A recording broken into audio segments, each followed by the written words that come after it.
Hi, in a prior video I had mentioned that there are two parts to the Presbyterian Church's Constitution. There is the Book of Confessions, and we also have what's known as the Book of Order. And this is the current Book of Order, and it's marked 2009 through 2011. This gets revised every 2 years, and what is approved for it stands for 2 years until there's another General Assembly. And when a General Assembly occurs, what happens is presbyteries who see a need for a change within our church order will create an amendment, and they'll send it to the General Assembly where it will be discussed and debated and voted on. Now you need to understand that when something is approved at General Assembly, it doesn't automatically go in here in the Book of Order. So sometimes when General Assembly occurs, you'll see a news report that says that the Presbyterian Church decided to XYZ, whatever that is, fill in the blank. That's sort of true and sort of not, because the General Assembly, when it votes on something, all of those amendments that are approved at a General Assembly level must then go back down through the structure to the presbytery level, and if a majority of the presbyteries vote in approval of that amendment, then it will go in the Book of Order. If not, then it won't be included, and that piece of polity will not change if it's a change to something that's already in our structure. And the Book of Order is exactly that. It's a book that is designed to give order to how we govern the church. It gives order to how we worship and how we deal with problems in the church. And you can access it online through the website, newchurchofficer.com, and I'm just going to walk you through that right now, so let's go to the website. Alright, here we are at the website, newchurchofficer.com. It should look pretty much like this when you go by. This area will have probably changed by the time you visit it, but over in the right column you will see a couple resources that you can go to online. The Book of Order, and this is a clickable version of the Book of Order. We're going to visit it in just a moment. There's also a link to the Book of Confessions. That, however, is a PDF download, so that's actually going to download the Book of Confessions to your computer if you click on either the graphic or this link.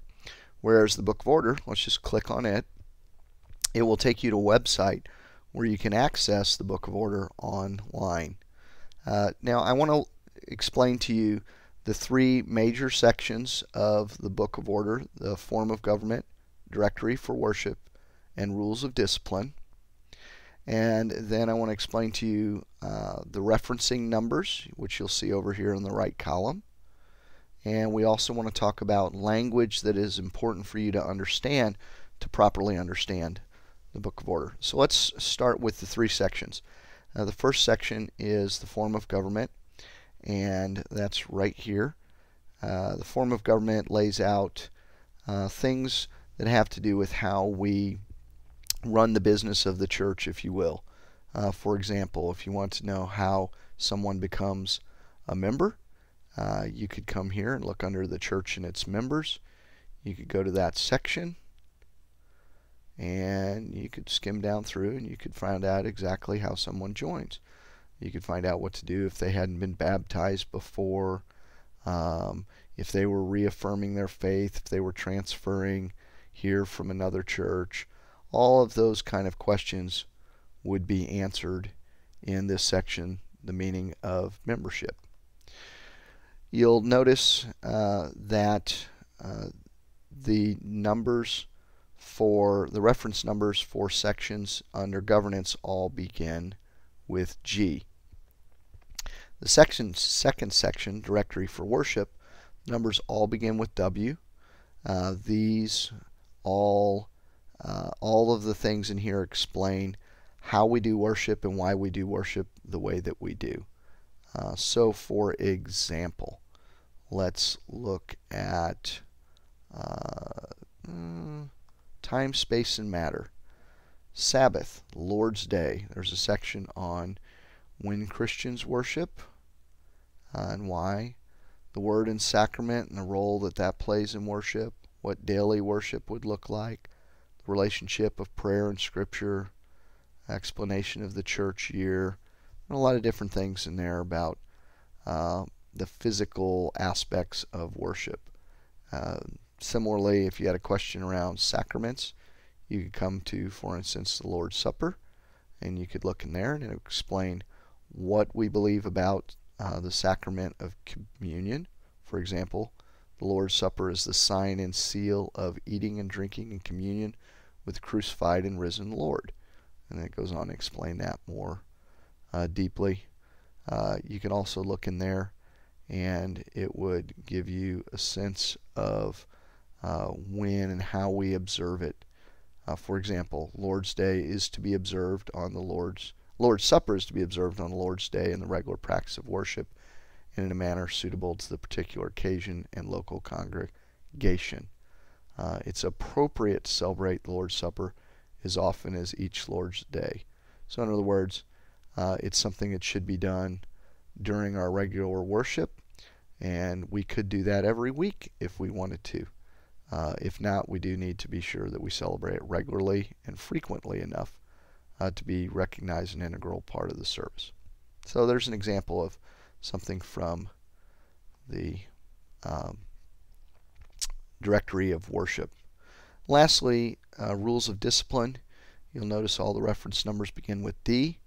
The rules of discipline lay out how we deal with a problem in the church. For example, if a pastor were to violate his or her ordination vows and there were charges laid against that pastor, then we would enter into a judicial process, and that judicial process would be governed by the rules laid out within the rules of discipline. So there you have the three specific forms, or three specific areas of the Book of Order. Now there's some language you really need to understand. First, you need to watch for whether something is a shall, should, is appropriate, may, or does it mention advisory handbook. Shall, should, is, and may are really the most important out of that. You're not going to run into this advisory handbook stuff very often. A shall is something that we have to observe, we don't have a choice around. Should is what we are strongly recommended to do. Is appropriate means that it's commended. It's not necessarily what we should do, but if you can, you should do it that way. May signify something that's simply permissible. So, for instance, we had a question recently in session whether someone could use water from the Vatican for a baptism. And we did some digging around the Book of Order, and we found out that water should be from whatever water is local to the area. Now, it's not a shall, so we don't have to use water that's locally available, but that's what we should use. So that's one where we had some discretion to make a choice around it. So that's the various types of language you might run into. I hope that little online tutorial was helpful for you in understanding how to access what's in the Book of Order. If you would like to physically be able to thumb through one, we have copies in our church library, or ask Susan or I, we have copies of it. You're welcome to borrow a copy from the church, or you can order one so that you have your own at home. You can even download it from pcusa.org as a PDF file. I warn you, it's a very large file, but you can do that and then you can access it at any time on your home computer. So there you have it. That's the Book of Order. Turn to it when you have a question about how something should be done in the Presbyterian Church.